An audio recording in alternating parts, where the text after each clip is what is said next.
Nama saya Valentina Rahayu Widianingsih dari Prodi Pendidikan Ekonomi akan menjelaskan tentang lembaga bisnis dan tata ekonomi yang dibimbing oleh Pak Naim MPD. Lembaga bisnis atau badan usaha adalah sebuah kesatuan organisasi ekonomi yang mempunyai tujuan untuk meroleh laba atau keuntungan dalam memberikan layanan pada masyarakat. Nah, dalam artian seperti sibuk, yaitu sibuk mengerjakan aktivitas pekerjaan, mendatangkan keuntungan. Nah, seperti itu. Tujuan dari lembaga bisnis adalah tidak jauh dari untuk memperoleh laba atau keuntungan. Nah, bisnis ini adalah seluruh kegiatan orang-orang yang diorganisasikan dan berkecimpung di bidang perindustrian atau sebuah perusahaan, dan mereka ini adalah sebuah organisasi yang cukup baik itu untuk mensejahterakan ekonomi masyarakat. Nah, itu termasuk tujuan dari lembaga bisnis tersebut, salah satunya ya. Nah, bedanya dengan perusahaan, jika perusahaan ini adalah sebuah organisasi yang memproses perubahan keahlian dan sumber daya ekonomi dari barang atau jasa. Nah, seperti itu. Yang diperuntukkan bagi pemuasan kebutuhan para pelanggan serta diharapkan mampu untuk memberikan keuntungan bagi para pemiliknya. Motivasi utama dalam organisasi bisnis ini tidak jauh dari yaitu memperoleh keuntungan yang saya sebutkan tadi, yaitu laba. Yang kedua adalah tujuan bisnis. Tujuan bisnis yang pertama adalah yaitu memperoleh keuntungan atau laba. Yang kedua, untuk persediaan barang ataupun jasa yang dibutuhkan oleh masyarakat, karena setiap masyarakat di dunia ini pasti tidak terlepas oleh kebutuhan, karena kebutuhan itu tidak terbatas. Yang ketiga, untuk mencapai kesejahteraan produksi dan masyarakat juga. Yang keempat, menciptakan lapangan pekerjaan bagi masyarakat. Ini yang dimaksud menciptakan pekerjaan bagi masyarakat ini sangat bermanfaat sekali, karena lembaga-lembaga bisnis yang lain itu bertujuan untuk salah satunya yang pertama adalah untuk mensejahterakan masyarakat dengan cara yaitu menciptakan lapangan pekerjaan. Lalu selanjutnya adalah menunjukkan eksistensi suatu perusahaan. Nah, apa sih eksistensi itu? Nah, eksistensi perusahaan itu adalah keberadaan perusahaan yang didasarkan oleh kegiatan perekonomian yang berkembang maju. Nah, bagaimana harus bisa mempertahankan ini? Nah, makanya harus memiliki daya saing yang sehat dan sikap disiplin oleh lembaga bisnis tersebut. Lalu selanjutnya untuk meningkatkan kemajuan dan pertumbuhan ekonomi masyarakat secara umum. Dan tujuan yang terakhir ini yaitu meningkatkan kemajuan dan pertumbuhan ekonomi masyarakat itu sama seperti tadi, yaitu menciptakan lapangan pekerjaan, yaitu sudah termasuk untuk memajukan pertumbuhan ekonomi, karena nanti setiap penghasilan oleh masyarakat yang bekerja di suatu lembaga atau bisnis dapat untuk memenuhi tujuan mereka sehari-hari. Lalu selanjutnya kita akan membahas bentuk-bentuk badan usaha. Yang pertama ada perusahaan perseorangan. Nah, jenis perusahaan ini adalah perusahaan yang diawasi dan dikelola oleh seseorang. Di satu pengelola ini memperoleh keuntungan dari perusahaan itu yang bertanggung jawab oleh semua resiko yang timbul di dalam perusahaan tersebut. Jadi perusahaan perseorangan ini adalah satu pihak yang mengelola semua keuntungan di perusahaan. Lalu yang kedua adalah firma. Firma adalah suatu bentuk perkumpulan usaha yang didirikan oleh beberapa orang saja dengan menggunakan nama bersama. Nah, di dalam firma ini semua mempunyai anggota tanggung jawab sepenuhnya, itu baik sendiri-sendiri maupun bersama terhadap perusahaan itu ke pihak lain. Nah, jika terjadi kerugian, maka kerugian ini ditanggung bersama. Lalu yang ketiga adalah perseroan komanditer atau CV.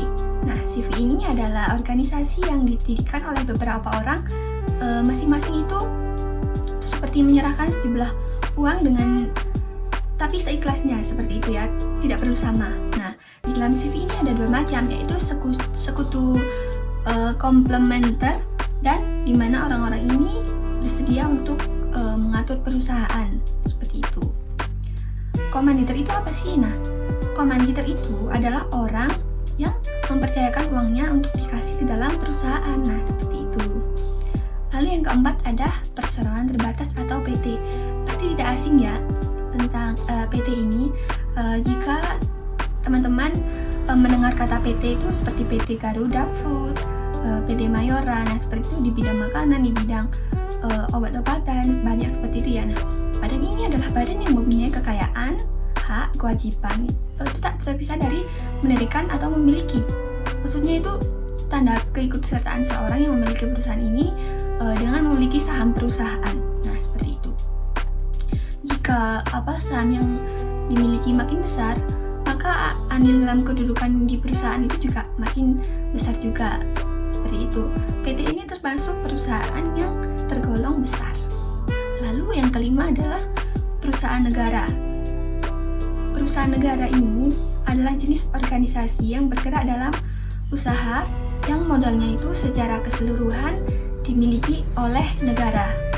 Nah, seperti itu.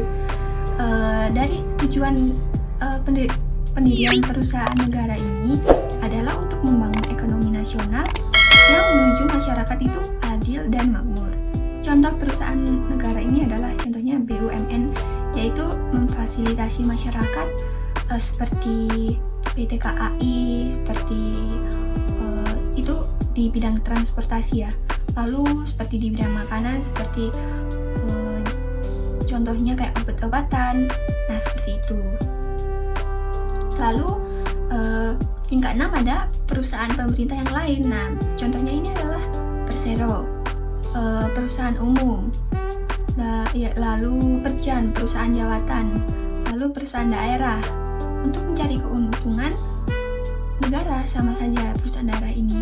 Namun, yang perusahaan umum dan perusahaan jawatan ini tidak sama sekali untuk mengambil keuntungan, tetapi mereka bekerja untuk produksi dan mensejahterakan masyarakat, tapi tidak selalu mengambil keuntungan. Nah, seperti itu bedanya ya. Lalu yang terakhir adalah koperasi. Nah, tidak asing mendengar istilah koperasi. Koperasi ini membentuk badan usaha yang bergerak di bidang ekonomi yang bertujuan untuk sama meningkatkan kesejahteraan masyarakat. Dan tapi anggotanya ini bersifat murni, pribadi, tidak dapat dialihkan gitu. Nah, jenis organisasi ini bertujuan untuk mensejahterakan anggota berdasarkan persamaan seperti itu. Lalu yang keempat, yang paling penting bahasan kita adalah sistem perekonomian. Nah, sistem perekonomian itu adalah sistem yang digunakan oleh suatu negara untuk mengalokasikan sumber yang dimilikinya itu baik setiap orang maupun organisasi di negara. Nah, sebuah sistem ekonomi ini adalah bagaimana cara sistem itu mengatur faktor produksinya. Dalam berbasis sistem, seseorang boleh memiliki semua faktor. Namun, faktor tersebut dipegang oleh pemerintah. Nah, dari penjelasan yang saya jelaskan tadi dapat disimpulkan bahwa fungsi sistem perekonomian adalah sebagai penyedia atau dorongan untuk produksi atau menghasilkan barang dan jasa, yaitu untuk kegiatan individu dalam mengatur suatu perekonomian. Lalu sebagai pengatur di pembagian hasil produksi di seluruh anggota masyarakat agar dapat terlaksana dengan lancar. Nah, seperti itu. Lalu dapat juga untuk menciptakan strategi tertentu dalam distribusi oleh lembaga bisnis tersebut. Nah, tanpa adanya sistem tata kelola ekonomi dengan baik, Indonesia ini pasti tidak akan berjalan dengan lancar seperti ini, karena sebuah lembaga bisnis berjalan dengan baik harus ada, yaitu tata kelola ekonomi yang baik dan disiplin. Nah, mari kita bahas sistem ekonomi secara tradisional. Yang pertama yaitu suatu sistem organisasi, kehidupannya itu berdasarkan kebiasaan. Nah, sistem tata cara ekonomi tradisional ini dilakukan secara turun-temurun. Jadi jika tata kelolanya dahulu seperti itu, tidak boleh ada larangan tertentu gitu misalnya ya. Nah, itu dari temurun-temurun dari yang bawah, bawahannya semua itu harus menuruti apa yang dikatakan oleh atasan itu, yaitu turun-temurun. Tradisi ini mengendalikan faktor produksi yang apa adanya, belum modern, dikatakan seperti itu ya. Nah, kelebihan ini adanya semangat kekeluargaan, kejujuran. Nah, seperti itu. Setiap sistem itu ada kekurangan dan kelebihannya ya.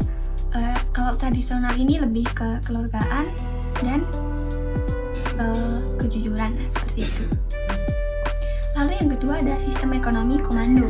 Nah, sistem ini adalah seperti di mana itu pemerintah memiliki kebiasaan yang selalu pada pengaturannya itu pada kegiatan ekonomi yang penguasaannya dilakukan ada pembatasan-pembatasan seperti itu ya terhadap kegiatan ekonomi yang dikerjakan oleh anggota masyarakat.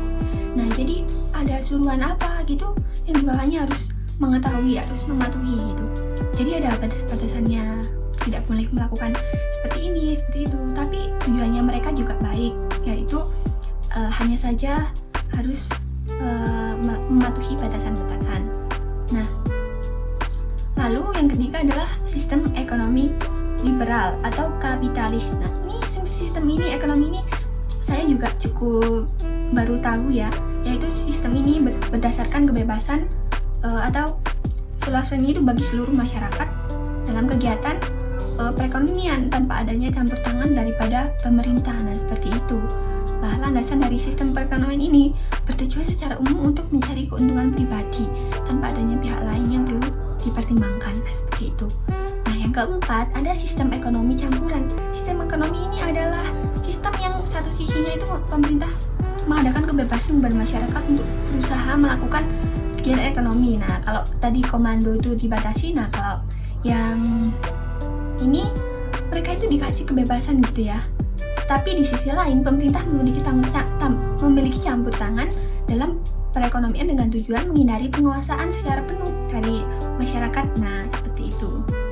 Nah, yang kelima, ini yang paling penting dari sistem ekonomi yang lain juga menurut saya, yaitu sistem ekonomi kerakyatan. Sistem ekonomi kerakyatan ini merupakan tata cara agar sistem ekonomi khususnya di Indonesia, yaitu sebuah cara untuk masyarakat mendapatkan suatu lapangan pekerjaan yang baik, masyarakat menjadi sejahtera, dan keadilan ini sangat dibutuhkan dalam sistem kerakyatan ini. Masyarakat juga harus mendukung demi terwujudnya tata cara kelola ekonomi yang baik, yaitu ekonomi kerakyatan ini harus menganut Pancasila ya, karena di dalamnya ada sistem demokrasi. Adapun tujuan khusus yang dicapai itu juga ada beberapa seperti itu ya. Salah satunya adalah membangun Indonesia yang berasaskan secara ekonomi, yaitu berdaulat secara politik, yaitu secara politik, lalu kepribadian, lalu kebudayaan. Nah, seperti itu. Lalu ada mendorong pertumbuhan ekonomi yang berkesinambungan.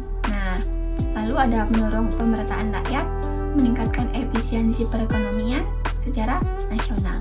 Lalu ada penerapan Pancasila sebagai paradigma pembangunan di ekonomi. Ini kita langsung bahas saja ya. Lalu pembangunan ekonomi itu bukan hanya mengejar pertumbuhan saja, tetapi demi kemanusiaan dan kesejahteraan seluruh bangsa serta didasarkan atas kekeluargaan seluruh bangsa. Nah, menurut saya ekonomi kerakyatan ini adalah ekonomi yang humanistik, yaitu memanusiakan manusia sekali gitu ya, yang pada dasarnya tercapainya kesejahteraan rakyat secara luas. Nah, pembangunan ekonomi juga harus mendasarkan pada kemanusiaan dan harus menghindarkan diri dari persaingan bebas seperti itu.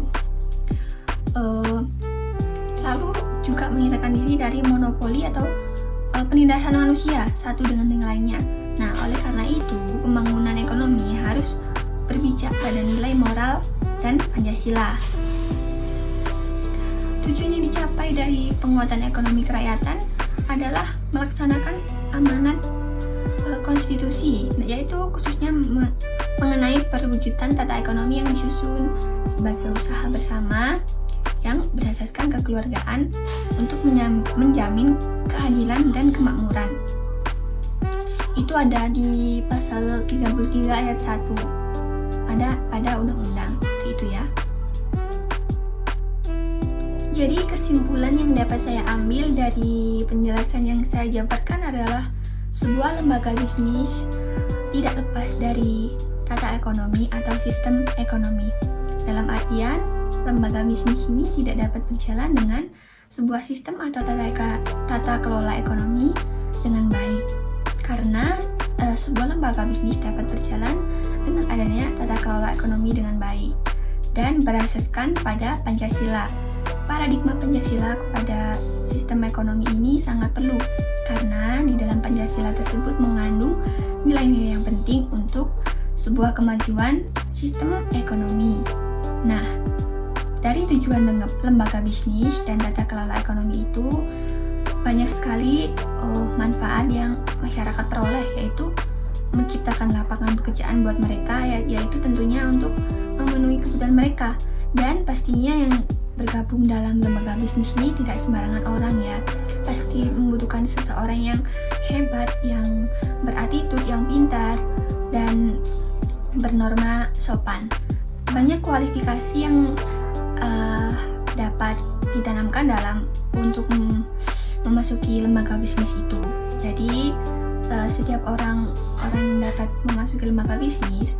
Nah, itu harus bisa mensejahterakan masyarakat secara adil karena orang-orang yang tergabung dalam lembaga bisnis itu adalah orang-orang yang terpilih. Nah, itu kesimpulan yang saya ambil dari lembaga bisnis dan tata ekonomi. Terima kasih. Berikut video yang bisa saya jelaskan tentang lembaga bisnis dan tata ekonomi. Jika ada kekurangan ataupun kesalahan saat saya bicara, saya mohon maaf yang sebesar-besarnya.